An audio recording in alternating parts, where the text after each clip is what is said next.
When a great empire falls, it's so easy to think of it as just an ending, a descent into some kind of dark age. But what if it's the exact opposite? What if that collapse is actually the start of something totally new, a period of unexpected and explosive creativity? Well, let's dive into that, because that's exactly what we're going to explore today. The absolutely fascinating period after the fall of India's mighty Maurya Empire. And really, this is the central question for us today, when a single, unifying power that's held a huge territory together just vanishes. What fills that void? Is it just chaos and conflict, or is it an opportunity for something else entirely to grow in its place? So the end came fast, and it was dramatic. The very last Maurya emperor was assassinated by his own commander-in-chief, a guy named Pushyamitra Shunga. And just like that, the political glue that had held the subcontinent together for decades just dissolved. It left behind this massive power vacuum. And this image right here shows you exactly what happened next. That single unified territory of the Mauryas, it's splintered. The whole political map was completely redrawn as all these new kingdoms, many of which were once under Maurya control, rose up to compete for land and influence. You see, this wasn't an age of decline. It was an age of reorganization. So, who exactly were these new players on the scene? Let's meet the new contenders, all of them fighting for a piece of this post-Mauryan world. The subcontinent basically became this incredibly complex chessboard of different powers. On one side, you had dynasties rising up from within, like the Shungas in the north, the Satavahanas down in the Deccan, and the powerful southern kingdoms, the Cholas, Cheras, and Pandyas. But on the other side, that weakened the northwest frontier opened the door for groups from the outside, like the Indo-Greeks and Kushanas, to come in and set up their own domains.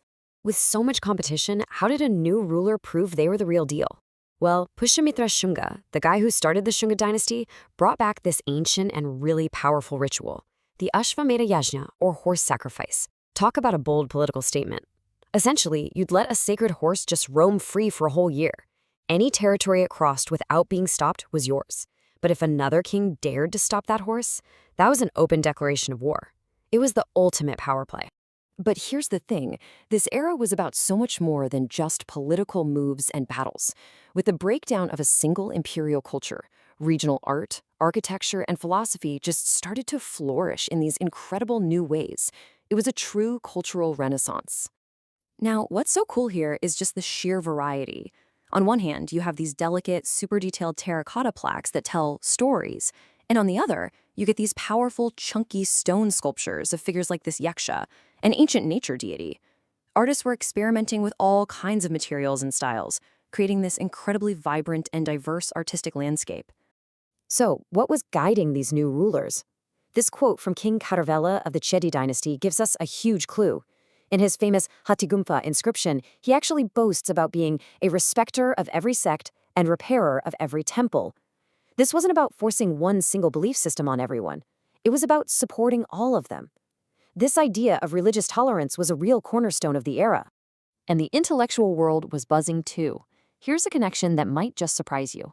It was during this exact period that the sage Patanjali compiled the Yoga Sutras. Yep, the foundational text for the practice of yoga, a practice that's now a global phenomenon, has its roots right here in this dynamic age of reorganization. All right, let's head south to the Deccan, where the Satavahana dynasty were major players.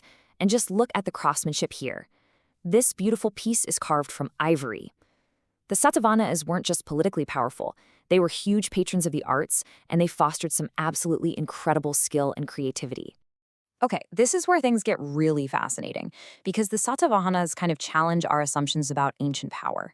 For one, kings often took their mother's name, like Gautami Putra, the son of Gautami. Queens weren't just sitting in the background, they were powerful figures. People like Gautami Balasri were making land grants and commissioning inscriptions. We even have evidence of a widowed queen performing major Vedic rituals, which was pretty extraordinary for a woman at that time. Now, all this amazing cultural flourishing wasn't happening in a vacuum. Of course not.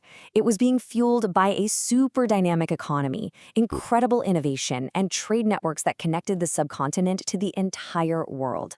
So how do we know this? Well, you just have to look at the evidence. Archaeologists have found Satavahana coins that clearly showed these big, two-masted ships built for the open sea. This isn't just a pretty picture. It's proof of advanced shipbuilding and a thriving maritime trade that stretched all the way to the Roman Empire. They were trading things like spices and textiles for Roman glass and gold. Even further south, you had three major kingdoms that really defined the era. You had the Cholas, who were known for their military power and some mind-blowing engineering. You had the Cheras, who pretty much controlled the spice and timber trade with Rome. And then the Pandyas, who were famous for their incredibly lucrative pearl trade and for their deep support of Tamil poets. Each one carved out its own unique and powerful identity. And that patronage of poets by the Pandyas leads us to one of the greatest cultural achievements of the entire age, Sangam literature. The word Sangam just means assembly, and these were these great gatherings of poets who created this huge, beautiful body of work. These poems, which are the oldest in South India, give us this intimate, amazing window into the emotions, the values, and the daily life of the time. All right, now I want you to just look at this number for a second. 2,000.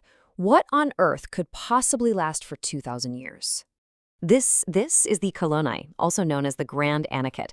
It's an incredible water diversion dam built by the Chola king Karakala on the Kaveri River, almost 2,000 years ago. And here is the truly amazing part. It is still in use today. It's providing irrigation water for millions of people. It is a stunning living testament to the sophisticated engineering of this period. So let's bring this all together. What is the true legacy of this period? How should we really remember this so-called Age of Reorganization? Well, if there's one thing you take away from all this, let it be this. The collapse of the Maurya Empire was not an end. It was not a dark age. It was a catalyst. It broke apart this single massive structure, and in doing so, it allowed 100 new flowers to bloom. So its legacy is rich and it's complex. It's that shift from one single empire to a vibrant tapestry of distinct, powerful regional kingdoms. It was a true melting pot where ideas from inside and outside the subcontinent all mixed together. And, crucially, it was a foundational period that laid the groundwork in art, trade, and philosophy that would go on to shape the course of Indian history for centuries. Which leaves us with a final thought to ponder. Looking at this era of just incredible creativity that followed the fall of an empire, you have to ask yourself, in history, does collapse always have to lead to chaos? Or is it sometimes the necessary, messy, and ultimately beautiful spark that ignites a whole new age of creation?